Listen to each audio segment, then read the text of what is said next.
মোদির সফরের আগে শুল্ক নিয়ে ভারতের পাশে চীন, সরাসরি দুর্ব্যবহারের অভিযোগ আমেরিকার বিরুদ্ধে।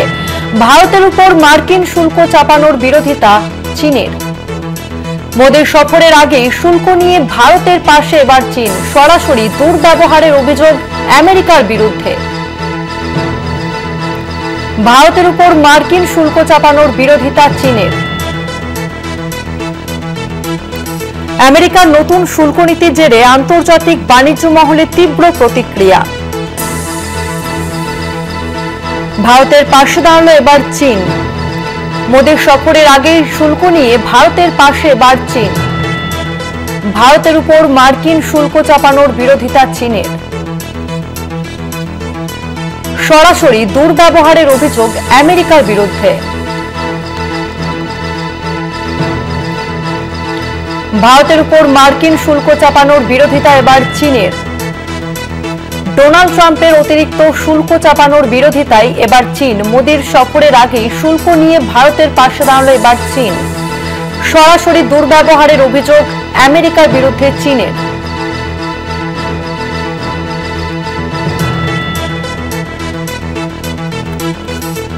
আমেরিকার নতুন শুল্ক নীতির জেরে আন্তর্জাতিক বাণিজ্য মহলে ইতিমধ্যেই তীব্র প্রতিক্রিয়া। আর এবার ভারতের উপর মার্কিন শুল্ক চাপানোর বিরোধিতা করল চীন। সরাসরি দুর্ব্যবহারের অভিযোগ। ভারতের উপর মার্কিন শুল্ক চাপানোর বিরোধিতা চীনের। নিউজরুম থেকে সরাসরি রয়েছে আমাদের প্রতিনিধি দুর্গাদাস বন্দ্যোপাধ্যায়। দুর্গাদাস, ভারতের উপর এবার মার্কিন শুল্ক চাপানোর বিরোধিতা চীনের, বিস্তারিত জানতে চাইব। দেখো, পৃথিবীর বুকে জন্ম নেওয়া নতুন আর এক মোহাম্মদ বিন তুগলক, যার নাম অনুসারে আমরা তুগলকি ব্যবস্থা সম্পর্কে জানি, সেই নতুন মোহাম্মদ বিন তুগলকের রূপে অবতীর্ণ হয়েছেন মার্কিন প্রেসিডেন্ট ডোনাল্ড ট্রাম্প। তিনি মার্কিন প্রেসিডেন্ট হওয়ার পর থেকেই এই শুল্ক নিয়ে যেভাবে বিভিন্ন দেশের ওপর তার চিন্তাভাবনাকে চাপিয়ে দিচ্ছেন এবং এক প্রকার প্রায় জোর জবরদস্তি করে তিনি ভারতের ওপর যেমন 50%, বাংলাদেশের ওপর 20% এবং অন্যান্য দেশের ওপর কার ওপর 25%, 30%, এরকম এইভাবে যেমন শুল্ক চাপিয়ে যাচ্ছেন, এটাকে ভালো চোখে দেখছে না পৃথিবীর তাবড় তাবড় দেশ, ইনক্লুডিং ভারত, চায়না, রাশিয়া থেকে শুরু করে বিভিন্ন দেশ। এবং তারা মনে করছে যে এটা শুধুমাত্র যে তিনি ট্যারিফটাকে চাপাচ্ছেন তা নয়, এটা অসম্মান করছেন ওই সংশ্লিষ্ট দেশ এবং সেই দেশের নাগরিকদের।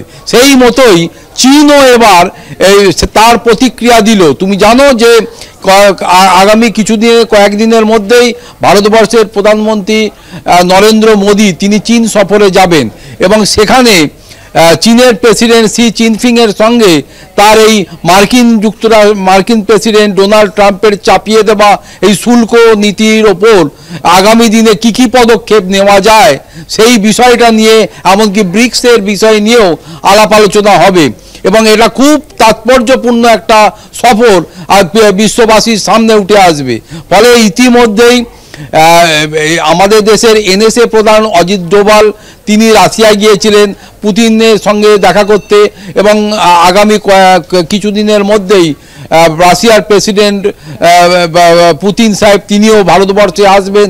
পাশাপাশি চীনও এবার ভারতের পাশেই দাঁড়ালো এবং চীন খুব পরিষ্কার করে বলে দিল যে ভারতের ওপর মার্কিন যুক্তরাষ্ট্রের চাপানো শুল্ক বিরোধিতা শুধু নয়, এটা সরাসরি দুর্ব্যবহার করা হচ্ছে, অর্থাৎ মার্কিন যুক্তরাষ্ট্র ভারতবর্ষের সঙ্গে দুর্ব্যবহার করছে। এবং মোদির সফরের আগেই শুল্ক নিয়ে ভারতের পাশে কার্যত যেভাবে চীন দাঁড়ালো, ইতিমধ্যে রাশিয়া দাঁড়িয়েছে, ব্রাজিল দাঁড়িয়েছে, আরও একাধিক দেশ ভারতবর্ষের পাশে দাঁড়িয়েছে। ইতিমধ্যেই প্রসঙ্গক্রমে বলে রাখা ভালো যে জাপানের প্রেসারে অলরেডি আমার মার্কিন প্রেসিডেন্ট ব্যাকফুটে চলে গেছেন এবং জাপানের ওপর থেকে তার যে শুল্ক তিনি লাগিয়েছিলেন সেটাকে তিনি তুলে নিয়েছেন, এমনকি ভুলও স্বীকার করেছেন। ফলে সব মিলিয়ে চাপ যেভাবে বাড়ছে আর একই পংক্তিতে যেভাবে ভারত, চীন এবং রাশিয়া, ব্রাজিল থেকে শুরু করে ব্রিক্স গোষ্ঠীভুক্ত দেশগুলো এসে দাঁড়াচ্ছে, আগামী দিনে এই ট্রাম্প সাহেবের তুগলকি নীতি থেকে তিনি যদি পেঁচিয়ে না যান, তিনি যদি নিজেকে রেকটিফাই না করেন, তাহলে আগামী দিনে আরো অনেক বড় সড়ো ঝড়ের সামনে যে তাকে পড়তে হবে। আর মার্কিন প্রেসিডেন্ট হিসাবে তার যে গরিমা মাটিতে মিশে যেতে চলেছে, এটা কিন্তু স্পষ্ট হয়ে উঠছে। ধন্যবাদ তোমাকে দুর্গাদাস। আমাদের সঙ্গে সরাসরি নিউজ রুম থেকে ছিলেন প্রতিনিধি দুর্গাদাস বন্দ্যোপাধ্যায়। মোদীর সফরের আগেই শুল্ক নিয়ে ভারতের পাশে চীন, সরাসরি দুর্ব্যবহারের অভিযোগ আমেরিকার বিরুদ্ধে। ভারতের উপর মার্কিন শুল্ক চাপানোর বিরোধিতা চীনের।